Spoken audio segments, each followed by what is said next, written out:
gosh, I'm gonna break my back. This is quite a big book haul. Good morning. So I'm having a not great morning, and I just dropped my youngest off with my mom, and I need to go home and record some videos, which I'm very excited to do, and I haven't been able to do in weeks because of just a whole assortment of things. And in order to record, I have to be in a kind of good, positive place. And so I was like, well, there's no point in going home in this mood. So I came to the library and I thought, I'm going to go in and cheer myself up at the library, and maybe you'd like to come with me. I'm going to be looking for books on permaculture and earth-friendly gardening. Really, that's kind of what earth culture or permaculture is how to be effective at growing food while taking care of the earth and people. So I'm going to go in the library and look at gardening books, and we'll just see what we see. Let's go.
Hey, it is the following day, and the library totally helped put me in a completely better mood.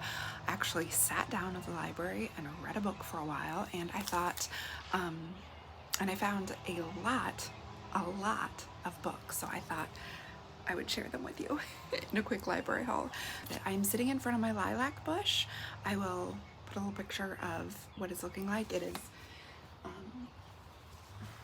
It is very big, and it is definitely close to blooming. I am so freaking excited. I'm so excited.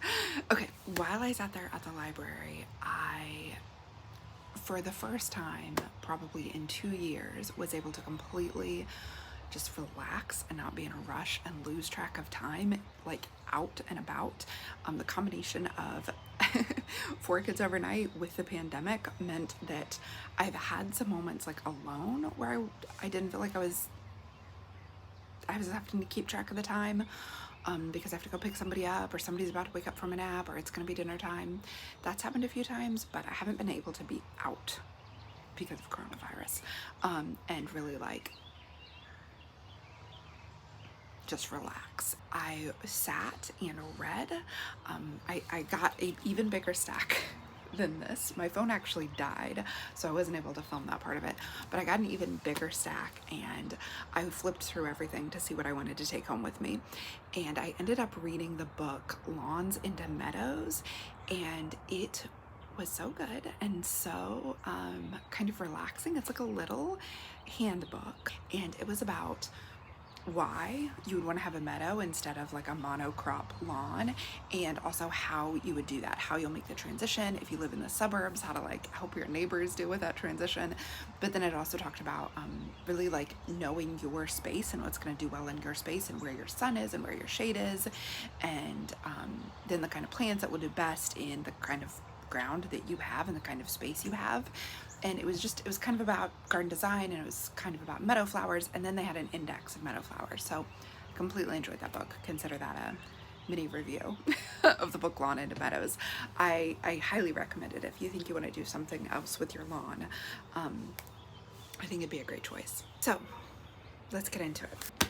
Basically, I'm really studying right now kind of the principles of permaculture. Permanent, sustainable, effective agriculture, or really just culture overall. And as a part of permaculture, like specifically the part of permaculture that's about garden design. This is in no particular order. This is just what this stack is. The Definitive Guide to Stylish Outdoor Spaces by Michelle Sotala. Honestly, what I did is I went to the gardening section of my library and I just pulled stuff off the shelf that looks interesting. So this actually has a lot about like architecture types and styles and things you need to know. And then it gives a lot of real life examples from people's real life gardens. And it like groups it together like little whimsical touches, and it'll have a thing about like doorways and gates and it's like benches. This garden has an outdoor kitchen, like a hardcore kitchen. That's the dream. Okay, so that's Gardenista. This is just for inspiration and to look at pretty pictures. And then we have The Garden Awakening, Designs to Nurture Our Land and Ourselves by Mary Reynolds. This was in the permaculture section, and I think it's because she really focuses on alternative management practices, like alternative pest management, not using any chemicals, creating a garden in partnership with nature. There's chapters about the design principles. There's also stuff about a forest garden, and then alternate management practicing like mulching, clearing the land, pest control, natural remedies, fertilizer. It's got art throughout it. It's kind of a pretty book as well, not like a shiny book, but it has different garden layouts, and she talks about actually laying out the garden, choosing the plants for it, and also working with nature to be inspired by what you plant. So I'm looking forward to it. This is a much more text heavy book than the other one. The next two books are because my front beds are completely in shade. I got the best perennials for sun and shade. My goal is to make my front beds perennials so that they don't require a lot of upkeep, and so when we move, whoever moves in doesn't have to do a lot of like replanting every year with annuals. So things like hydrangea and astilbe and I don't know how to say it, coral bells. Oh, this is agastache. Okay, so this book is literally just a list of perennials that do good in shade. Well, it says sun and shade, but I'm really focused on the shade. Daylilies. And it gives information and it gives pictures, which the real reason I got this, Bleeding Heart is another one that does well in shade, is that Jay and I have talked about different plants and what we want to put, and sometimes I'm trying to explain a plant that he hasn't seen before or he doesn't know the name of. We can just open this up and I can show him. So this is going to help us plan that front bed. I have a plan written down, but I need some pictures to show him. Also shade is this book, Glorious Shade, which is much more about the design of a shade garden. And it's got a lot of examples. So it has Japanese gardens, container gardens, a lot of woodland gardens, and then a lot of things to pay attention to, like herbaceous plants to try around the roots, and planting techniques, and like some more formal gardens, and then also a thing about native plants that do well in shade. Glorious Shade by Jenny Rose Carey. Next up in the kind of permaculture side of things is Edible Landscapes with a Permaculture Twist by Michael Judd. This book has been recommended to me several times. It says how to have a yard and eat it too. It's all about making permaculture decisions as you create your gardens and your landscape. And that's an herb spiral, which is very cool. The different things you can do to work with the landscape you have, and to make raised beds and to grow food. So that's Edible Landscaping. This just was in my library and I thought it looked interesting. Designs for Healing Spaces, Therapeutic Gardens. So this is specifically about how gardens can improve our physical and psychological health. And well, let me just read you the back. Landscape architect Daniel Winterbottom and occupational therapist Amy Wagenfeld present a collaborative approach that successfully translates the principles of therapeutic design into practice.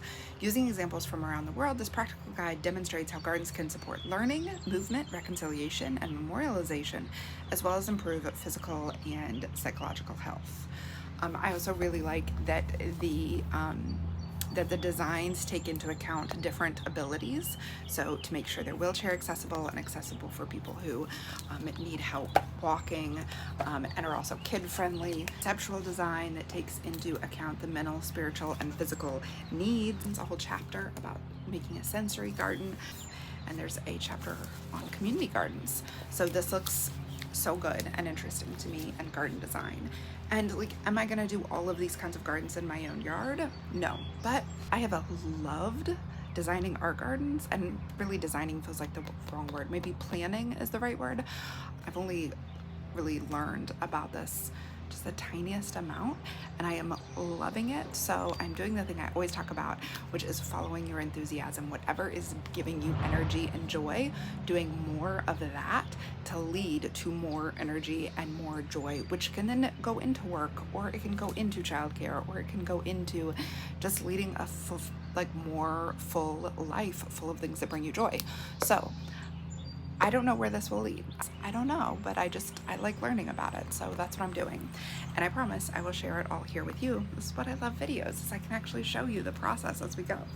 Now the last book is one that has been recommended a lot as being extremely readable and extremely thorough in explaining permaculture. And that's Practical Permaculture for Home Landscapes, Your Community, and the Whole Earth by Jesse Bloom and Dave Bowen. In clear, logical steps, Practical Permaculture offers the tools you need to live a life rich in healthy food, safe housing, and renewable resources. The book covers the basic principles of permaculture, showing the entire design process from land assessment to the completed master plan.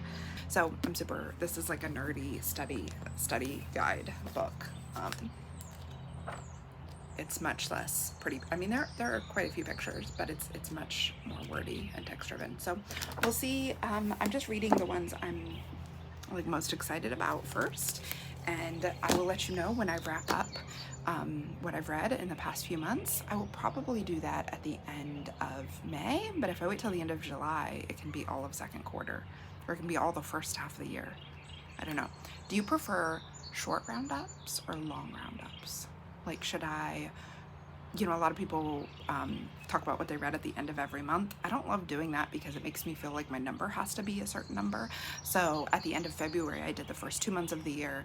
Kind of thought I'd do it every other month, but we have family in town, so the end of April isn't a good time. I hope you enjoyed this library haul.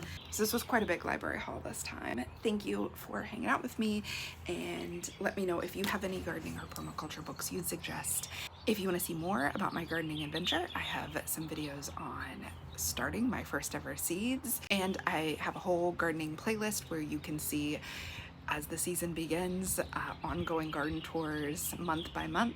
So let me know below if there's any questions I can answer, or any books you'd recommend, or anything you'd suggest to me, because I'm a brand new gardener. Thank you so much for watching, and have a great day. I can't believe I didn't mention this when I was recording, but it smells so good. Look how cute it is.